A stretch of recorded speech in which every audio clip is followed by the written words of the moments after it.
संत्रास 8 अवचेतन वाही उपन्यास मदन मोहन तरुण के द्वारा रचित और उन्हीं के द्वारा पठित।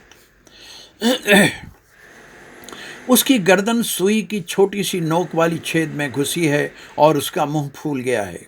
उसकी छाती चौड़ी हो गई है, उसके पैर लंबे हो गए हैं और गर्दन। आदमी तुरंत नहीं मरता, एकदम नहीं मर जाता, वह बरसों से मर रहा है। उसे यह सब अजीब कैसे लग सकता था? वह चीख नहीं सकता था। सिर्फ सिर्फ क्या क्या, अर्थात अभी वह क्या सोच रहा था, उसे क्या सोचना चाहिए था, क्या करना चाहिए था। उसकी गर्दन सुई की नोक में अटक गई, उसका चेहरा फूल गया, उसकी छाती चौड़ी हो गई। लोग कहते हैं वह दम्भी है, पर नहीं, उसे इसमें आराम मिलता है। उसने चाहा कि वह कोई पुस्तक उठा ले और पढ़ना शुरू कर दे, किंतु वह बैठा रह गया। आईने में खुद को बहुत देर तक देखता रहा। वह कितना गंभीर लग रहा है, अपने से इतर अस्तित्व की भांति। अपने से अलग लगना तो एक पराजय है, पीड़न है। तब इन गंभीर क्षणों में जन्म ले लेता है और साथ ही जवान भी हो जाता है और प्रगल्भ।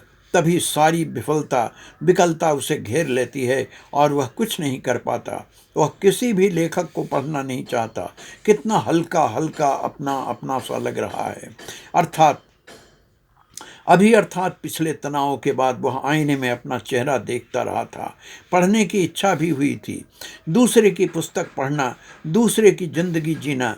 इस असंग निस्संग निजता में किसी की उपस्थिति वह सह नहीं सकता।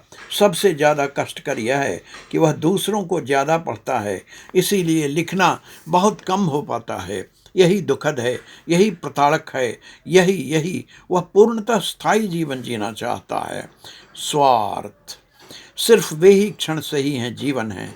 दरवाजे को खटखटाहट नहीं होती, अर्थात कोई आया है, नहीं होता। मनोयोग की निष्ठा होती है, अर्थात सब हम ही हैं, चाहे जितने भी लोग हों, जितनी गंभीर भीड़ हो। सिर्फ यही बोध, बस हम ही हैं, बस हम ही हैं, मैं ही। मनोयोग वही अनेक मुखी बिंदुओं से एक हो जाने की आस्तिकता, वह क्षण स्वार्थ सच होता है। जिंदगी है, लेकिन और सब बस यही सारी घुटन शुरू होती है। किंतु आज वह प्रसन्न है, उसने अपने एक अंश का उत्तर पा लिया है। अर्थात उत्तर असंगत हो सकता है, एक ऐसा मान लेना संभव नहीं। तब छोड़ो, अभी वह तुष्ट है, क्योंकि उसे अपना अर्थ मिल गया है। इस निजता में वह तुष्ट रह सकता है। उसके कानों में गाड़ी की सीटी सुनाई पड़ी। वह पहाड़ की तलहटी में खड़ा है, अंधेरा घना हो रहा है, सामने गाड़ी सीटी दे रही है।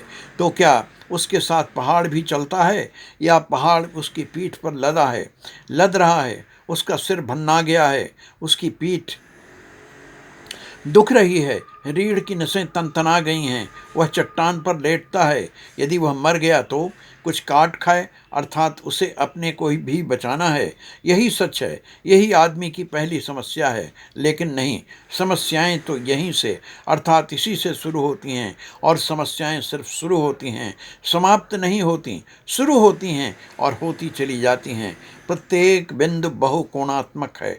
हम सभी इन कोणों के आदी हो गए हैं। यही कारण है कि हमारे मस्तिष्क में ये कोण कभी कभी चुभते हैं। विकास जीवन की प्रवृत्ति नहीं है, जीवन स्थितियों की गति है। उसमें अवरोध और विकास जैसी कोई चीज़ नहीं।